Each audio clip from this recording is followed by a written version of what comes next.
What's up, horror fans? Welcome back to the channel. Today we're ranking every single segment from Creepshow 1 and 2, from rotting revenants to man-eating crates. We're covering them all. So pop some popcorn, get a drink, and let's dive into some Creepshow. It's showtime! So kicking off at number 8 is They're Creeping Up on You.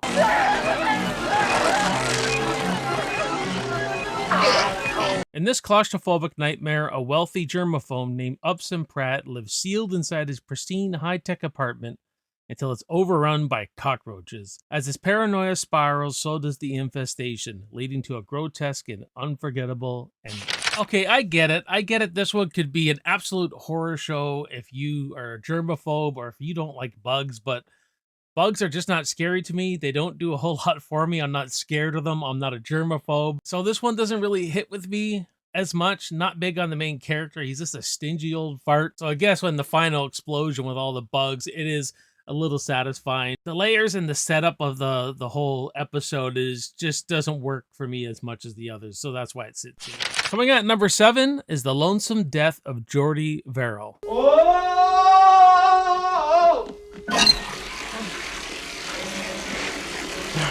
Stephen King stars as Jordy, a dim-witted farmer who finds a meteorite and dreams of cashing in until it leaks a glowing green goo that causes him to slowly transform into a moss-covered creature.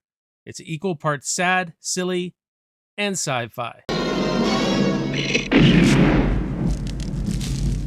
And in today's weather, This episode here is just goofy as hell. We got Stephen King starring as Jordy Verrill here, which I think it's slapstick. It can be funny.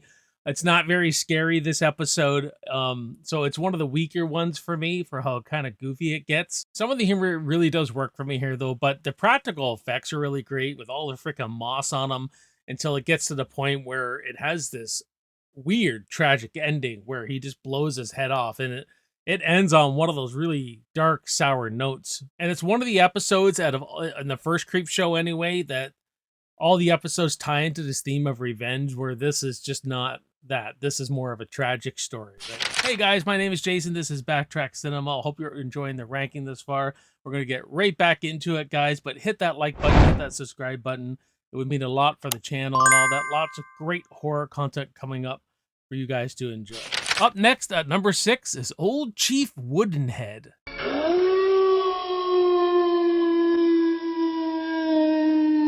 A kind old couple runs a small shop in a dusty town. After they're murdered by thugs, a carved wooden Indian statue comes to life to avenge them. It's a tale of honor, justice, and brutal revenge with a supernatural twist. Old Chief Woodenhead one, I really liked this one as a kid, although I find some of the practical effects a little dated now. This one's more of a vengeance slasher style little tale, right? The biggest complaint I hear from this is that it takes way too long to get going, and I think Chief Woodenhead needed a lot more screen time. It does take a while to get there, but I feel like there's a lot of tension with these thugs who come in and rob this desolate town store. You know what I mean? I really feel like there's a little bit of tension here, and the lead guy, Holt McCanney, who's playing, God, I forget his last name, but his name's Sam. I think there's some charisma to him. I think he's a really good villain because how kind of sadistic he is, and he doesn't care, and he's got a real mean streak in him. I think we should have seen his kill. If we would have saw his kill, I think it would have been much more satisfying. And I think the kills are good enough. One kill I really like is when you just see the shadow of the chief on the wall, then he takes his tomahawk and splits the guy's head open. That's old school horror stuff. Like, I love when they cast a shadow of what's going on a wall or something. I think it really, really works. But like I said, it's kind of dated with the Chief Woodenhead, how he's like the mummy, you know, he's this slow, creaky wooden thing. I think if he would have just transformed into the younger version of himself where he was just a human Indian, you know what I mean? And you saw him move a little swifter, faster, give him more screen time, I think this one would have worked a lot more, held up a lot more over the years. Up next at number 5 is The Hitchhiker from Creepshow 2. I got you!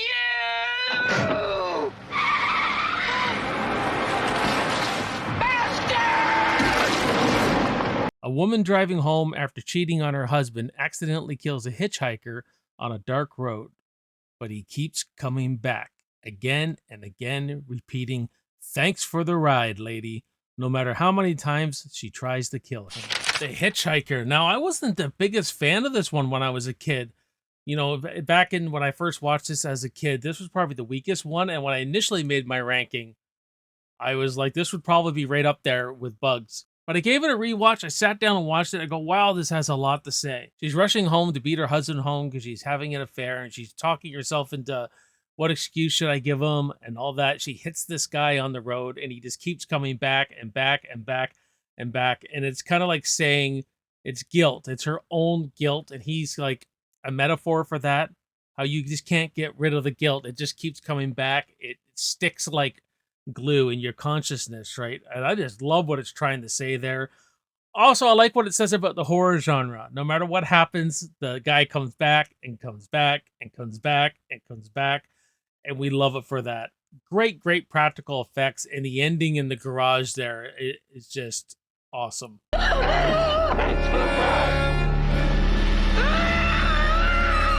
Up next at number 4 is The Crate from Creepshow 1.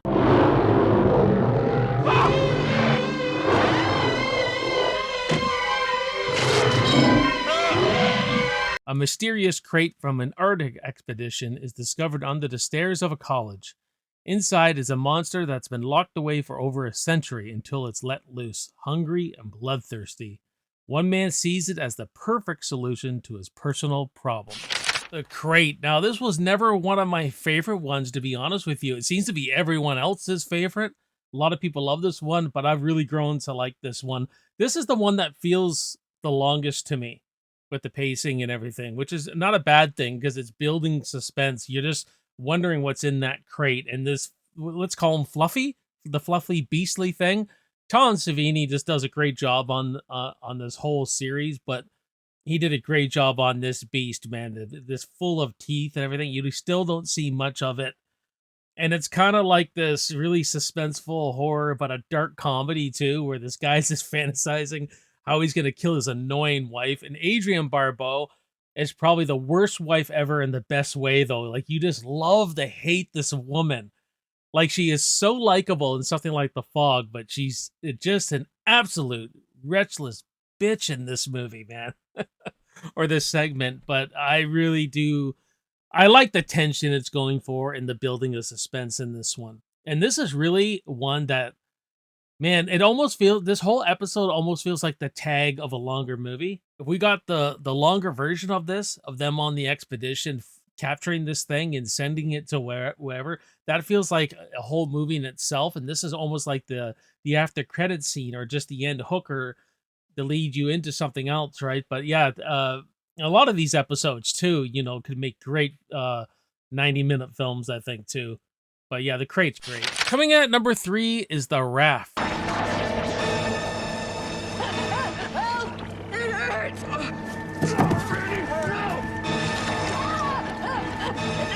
hurts! 4 teenagers head to a secluded lake for a swim and get stranded on a floating raft while a mysterious black sludge in the water surrounds them and devours anything that touches it. One by one, they're picked off in gruesome fashion. Oh, wow, The Raft. You know, this one actually scared the hell out of me as a kid, and I think it really holds up, especially with its practical effects. This weird-looking black sludge, oil slick kind of thing, just waiting for these teenagers. So there's that one image of the girl where she's just reaching her hand out, and she's like, help, help, and it's like just eating away at her.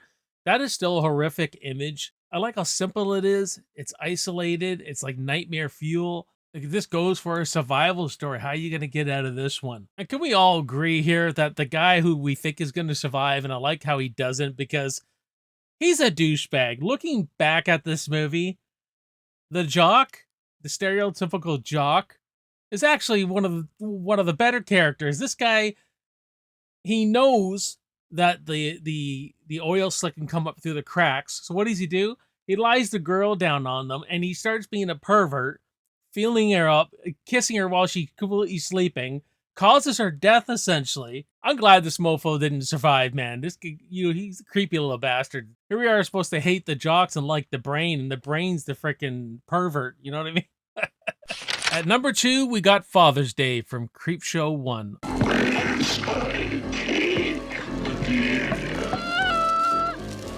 On Father's Day, a wealthy family gathers to remember their patriarch, a cruel, demanding man murdered by his own daughter. But when he rises from the grave, he's still demanding his damn cake. Revenge is served cold in this one.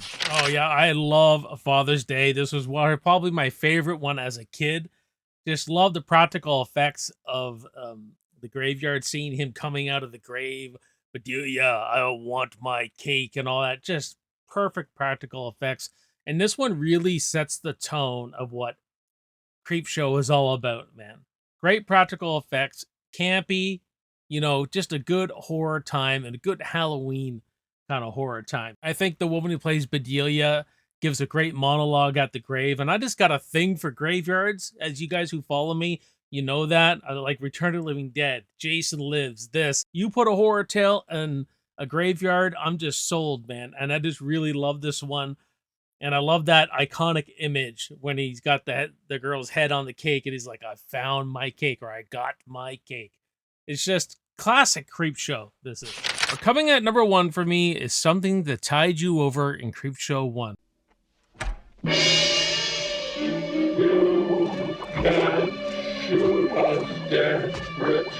A jealous husband, played by Leslie Nielsen in a rare villain role, buries his wife and her lover up to their necks on the beach and lets the tide take them. But the dead don't stay buried, and they come back for some watery revenge.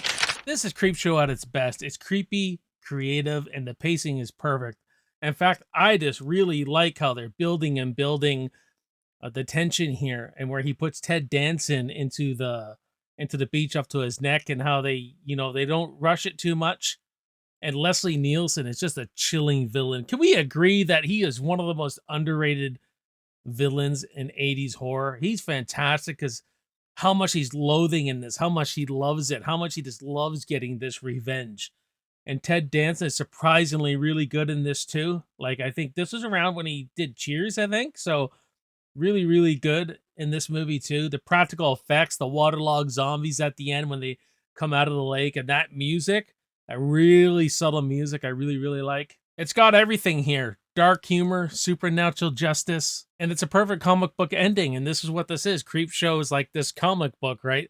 And I love how they utilize through all these segments the whole comic book aesthetic and all that. But this one's fantastic in its creativity and everything. I just love something to tide you over. It's just something about drowning too. That's just nightmare fuel. So that's it, guys. That's my official ranking of Creepshow 1 and 2. Every segment. I watch these every October, every year, man. I just love these 2 movies so much. And this is how I would rank them, but I want to hear from you. What would your ranking be in this franchise, or these first 2 movies? Actually, there is a third movie, but I don't think that's worth talking about really.